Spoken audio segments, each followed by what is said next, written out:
All right, I just picked this up, bought it from a guy I know, and been wanting one for a little bit, and it didn't cost much. Need it for a few jobs around in Perrin. This is what it is.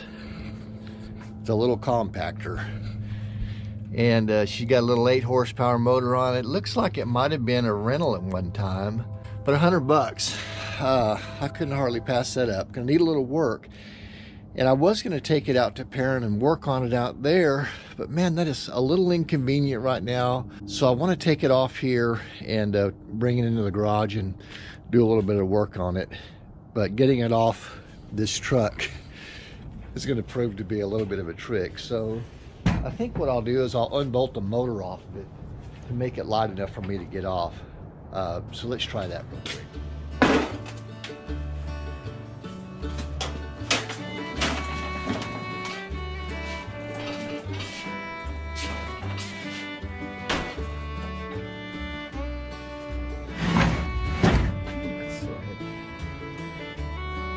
Slide it off this.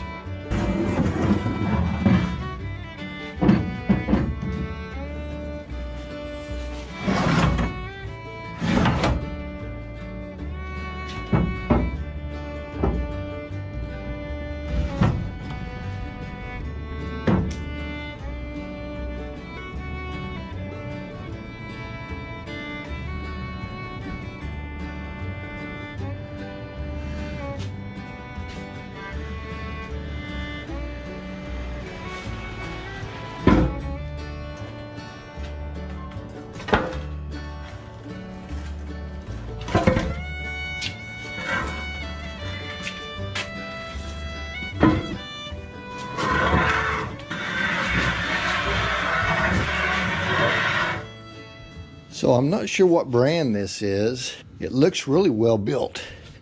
There's probably not a whole lot to do with this. These bearings seems like they're really smooth here. It looks like it's got a place to put some probably 80-90 weight or regular gear oil in. So here's the motor right here, and I think what I want to do first is I want to power wash this, start taking it apart, and then I want to power wash the base here. So it's pretty dirty. Like I was saying, I think it comes from a rental company, and on top of this gas tank, which is pretty bashed up. A1 Rental, Fort Worth, Dallas, Irving. How about that? Number 56. Oh yeah, look at there. So it is number 56 on it. We'll just start calling this 56. So let's take 56 out here, set the pressure washer up, and then we'll pressure wash both the motor and this.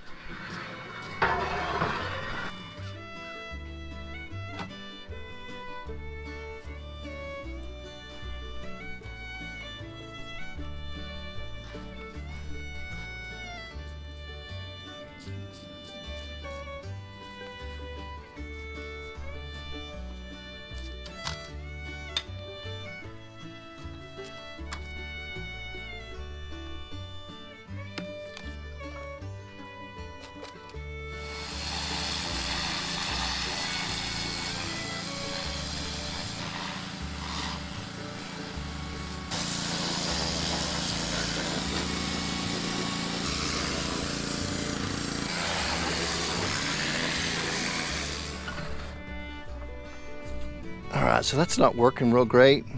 That Castrol's super clean. Let's try some of this regular old school gunk engine degreaser.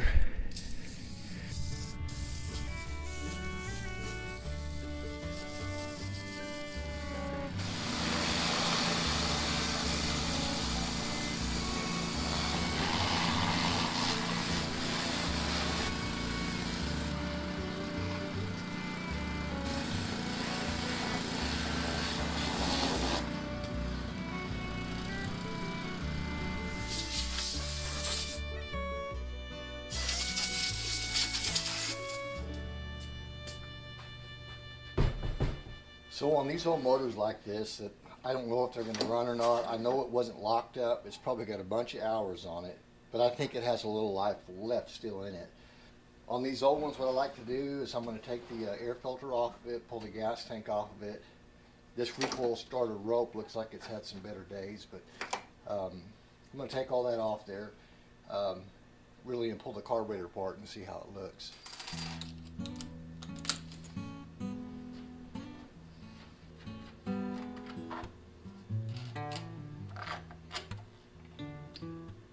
Boy, that's in bad shape.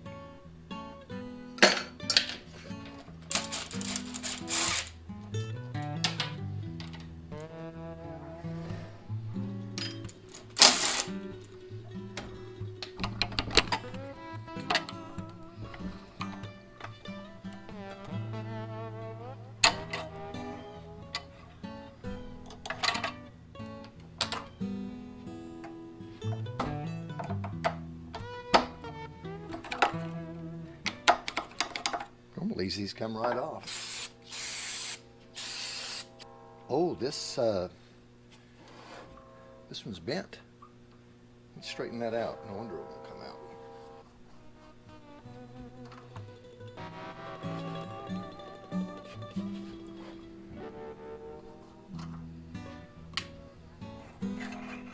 Here we go.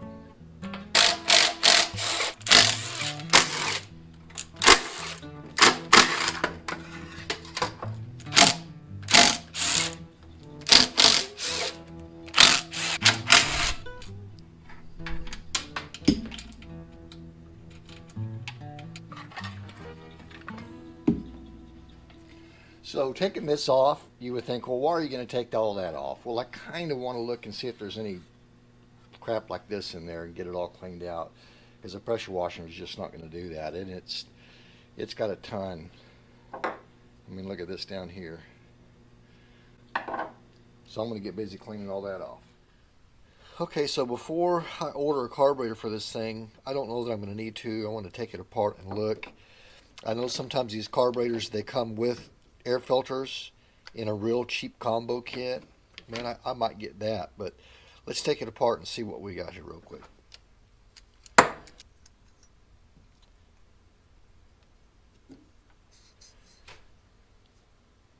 Oh, that's pretty dirty.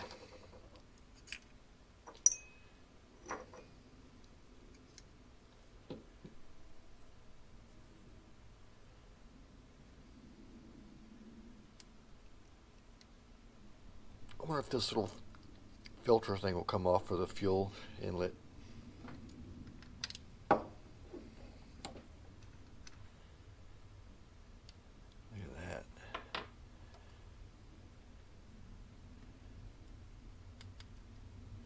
You know, I think it'll be okay though. We'll clean all this stuff up.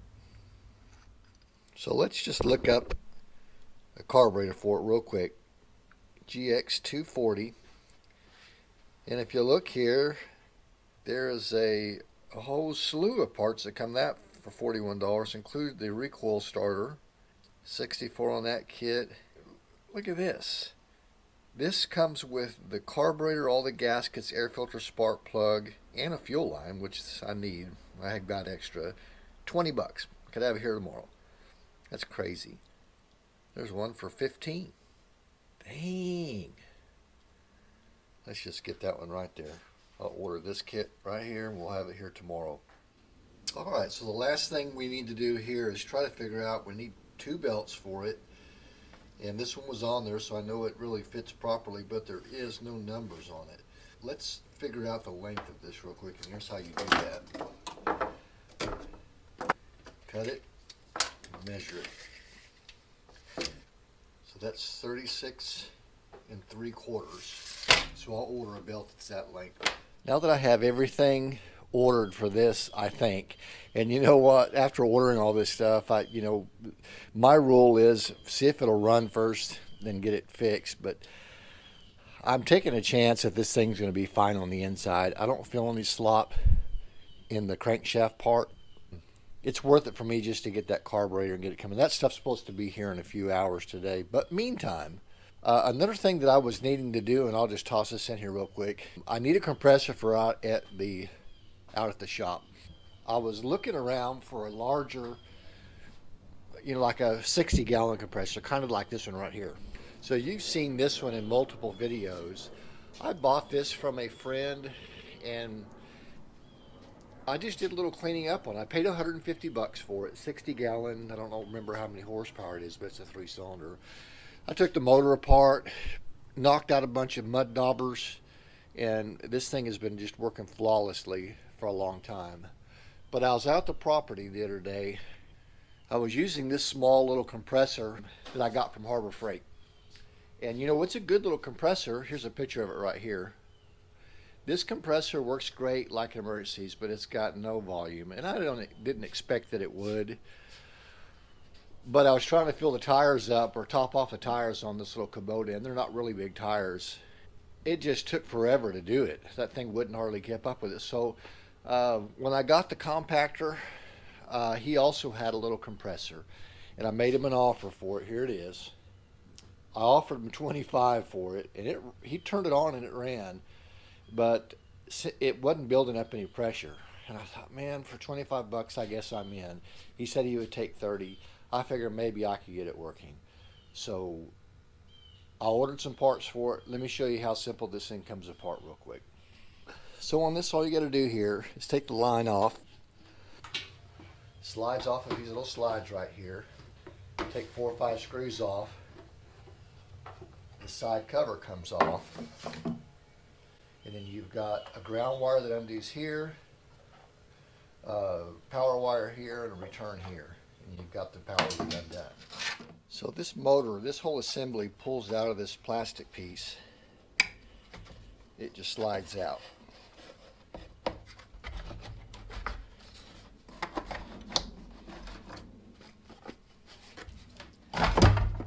So this air line, which appears to be loose, I thought, well, maybe that's why not compressing any air up. But it's a pretty good tight fit. So let's take the top off here real quick.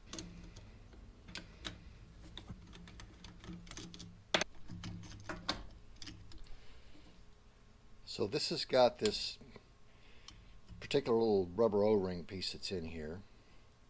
And that looks like it's in good shape, although it feels loose. Once you take this little cylinder head off, there is a gasket here. This is the reed valve assembly that allows it to pump one way, air in, and then air out to the compressor itself, or the tank. Now that I got this far, this is what I found. So it has an O-ring here, and it has a cylinder that pops out of here. And looking at that cylinder, see if y'all can see that, it is scored all up hard. Here's the piston part, and this piston has a Teflon ring on it of some kind. Took this top piece off, and the ring came with it, and that ring is destroyed. And that's probably why it wasn't really compressing much. I didn't give it much time when he tested it, just a few minutes, noticed it wasn't compressing much. So I started looking for these components separately, and it's a little tough to find this on its own without getting this whole rod and everything. So I ordered a kit that's got this rod and the cylinder sleeve right here. Okay, that was $25-ish, $30 for that. Now I'm into the compressor, 55 bucks, right? So the next thing I'm going to need is these gaskets that go on here, and I was able to find those for $8. There's everything we're going to need. Here's a little tube O-ring, the cylinder. I hope all this is the right size. We're fixing to find out. Let's take all this off here and see if that's the right size.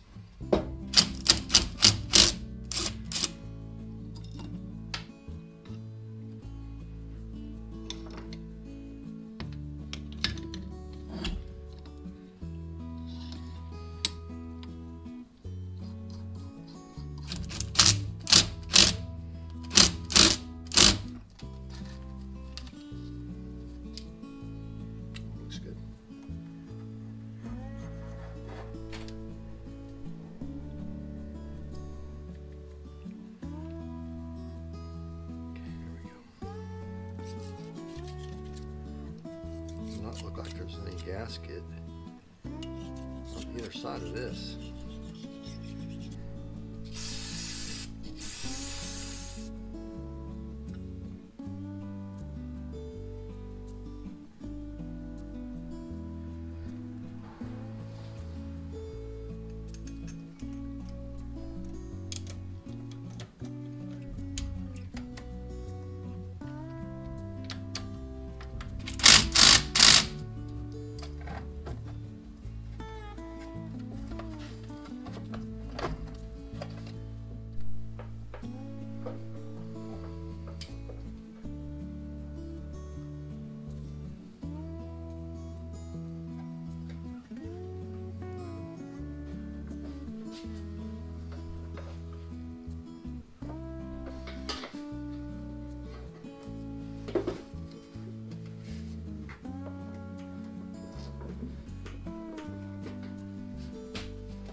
All right, here we go, boys.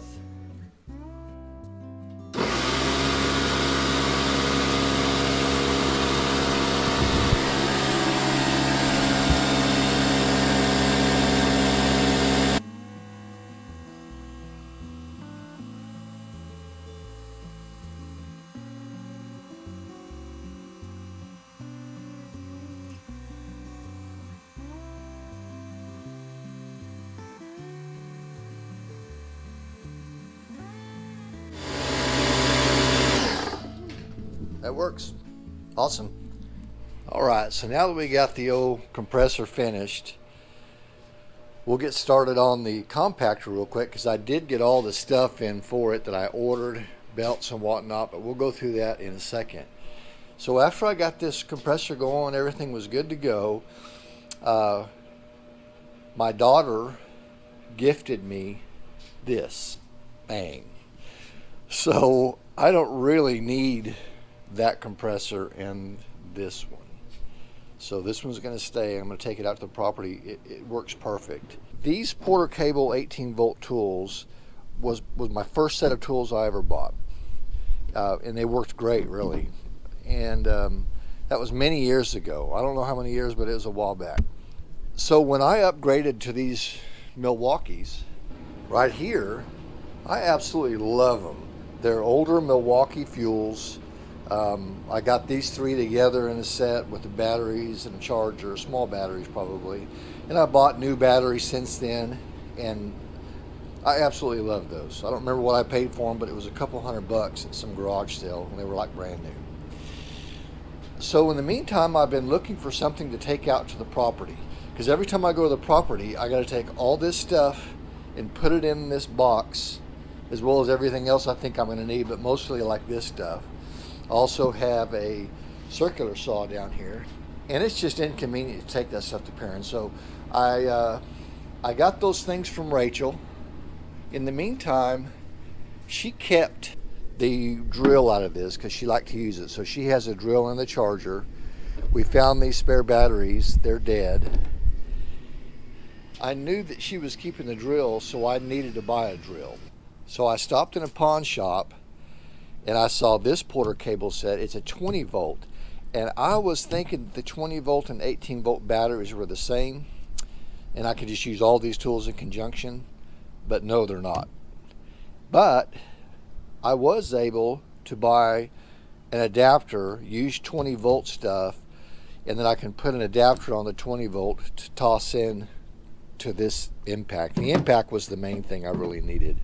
And let me tell you guys, I went and looked at Black Friday sales, and if you want to get a decent quality Milwaukee or DeWalt or Rigid, you're looking at to get a two kit combo like this, the driver and the drill and a hammer drill and a battery and a charger for about $270. They're all about the same. Even the knuckleheads on Facebook that are selling that Milwaukee stuff that they buy by the pallet, those guys, everybody around here in the Fort Worth area that's selling that is selling that stuff at full retail. I messaged one guy about a tool, and he was like, Yeah, but it is the same price as Home Depot, but you don't have to pay tax. And it's like, that's just crazy. Plus, I think you guys might know, but I think when they buy those pallets, that's returned goods. Some of it good, some of it not. Most of that stuff has been returned, whether it's been used or not. They test it by taking it and doing this. Okay, that works. And it goes out as new, and they're selling almost full price. At any rate, I bought these for $100 for this set right here. It has two 20-volt batteries in it, the charger. It's got a real nice, I didn't ever think I was going to need a little, oh, what do you call these things? It's a vibrating little sander, but you can put cutting tips on it to cut trim or to cut holes in walls or whatever. It would be pretty handy.